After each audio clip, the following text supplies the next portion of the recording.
Bonjour et bienvenue sur Radio Barafoot, pour une nouvelle vidéo d'actualité.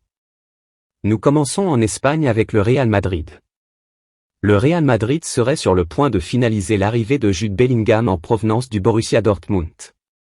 Le jeune milieu de terrain anglais de 19 ans, considéré comme l'un des joueurs les plus prometteurs de sa génération, aurait choisi la Casablanca malgré l'intérêt d'autres grands clubs européens tels que Liverpool, Chelsea et Manchester City. Selon les dernières rumeurs rapportées par Marca, le joueur devrait rejoindre le club madrilène dès la saison prochaine et pourrait signer un contrat de longue durée jusqu'en 2029. Le Real Madrid, qui mise de plus en plus sur les jeunes joueurs, envoie un message fort à ses concurrents en préparant une équipe compétitive pour la saison prochaine.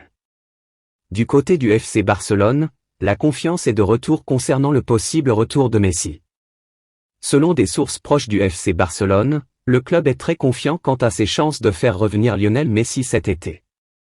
Les récents événements, tels que les voyages de Messi en Catalogne et en Arabie Saoudite, qui a vu l'Argentin écoper de 2 semaines de suspension en guise de sanction, vont dans le sens d'un retour au Barça.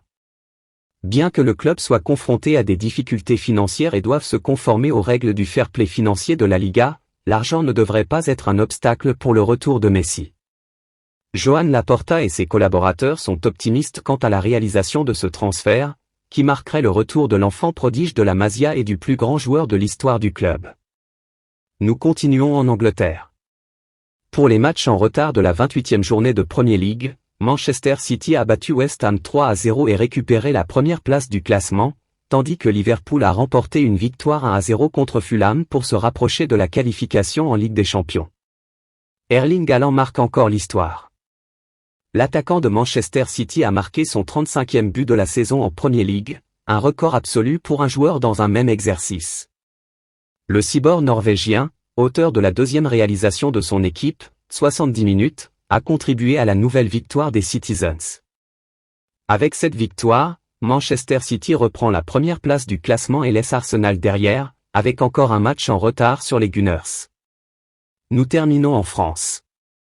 Des centaines de supporters du Paris Saint-Germain se sont rassemblés devant le siège du club pour exprimer leur colère et leur frustration, en appelant notamment au départ du président Nasser Al-Khelaifi et de certains joueurs. Les Ultras ont lancé cet appel après la défaite du club contre Lorient, 1-3. PSG, qui es-tu? Où vas-tu? M'entends-tu? Pouvait-on lire sur une des banderoles déployées par les Ultras. Les supporters ont scandé des slogans tels que « Direction démission » et « Paris c'est nous ». Les principaux reproches formulés concernent le recrutement au rabais, la gestion catastrophique ces dernières années, la prédominance des joueurs mercenaires et surcotés et le manque de confiance accordé aux jeunes issus du centre de formation. Leurs cibles principales sont le président Nasser Al-Khelaifi, l'entraîneur Christophe Galtier et des joueurs comme Marco Verratti et Neymar, tous invités à quitter le club, mais aussi Lionel Messi, insulté de « fils ». Les Ultras sont également préoccupés par l'avenir et la pérennité du club.